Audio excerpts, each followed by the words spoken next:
Reit, gadewch fi drio cael hyn yn iawn, oce? So mae gennym ni aelodau o Los Blancos, mae gennym ni gyn aelodau o Tymbol, mae gennym ni gyn aelodau o Castro, a cyn aelod o Sgidiau Glas.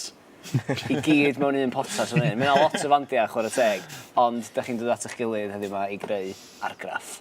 Mae'r sŵn yn eitha psychedelic a dwi'n clywed pethau fel Tame Impala yn mynd ymlaen. Fysa chi'n dweud na dyna di'r cyfeiriad cerddorol da chi'n mynd? Ie, mae psychedelia yn, wel, fel anwad o'n i'n...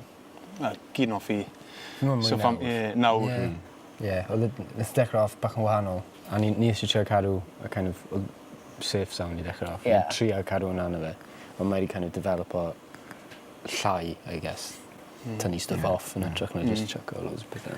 Dwi wastad yn siarad am hyn efo band Cymraeg, ond mae'r sŵn yna'n rhywbeth eitha poblogaidd yng Nghymru, dydy, rhwng dy Sen Segur a Gengeneros cyn hynny, a falla lot o ysgol Sul hyd yn oed yn mynd yn eitha shoegaze a araf i naws. Be ydych chi'n meddwl ydi o pam bo chi'n cael eich tynnu at y genre yna? So mae fi mam yn rhan o pwy chi'n gigo gyda, a fel pwy chi'n recordio gyda, pwy sy'n recordio chi'n huge thing, ac Llyr nath recordio ni. So mae Dylan Mare yn mynd i dod trwyddo. Fyna, definitely. Ond o ran yr actual sŵn, fy mewn ni'n trial, ni still yn trial cadw rhai pethau bach yn trymach, bach yn gryfach. Trio switcho fe gwmpas, fel mynd yn cwmpo mewn i fel safe net yna, o just chwarae byd ni'n gwybod mae pobl eisiau kind of clywed, beth mae'n disgwyl.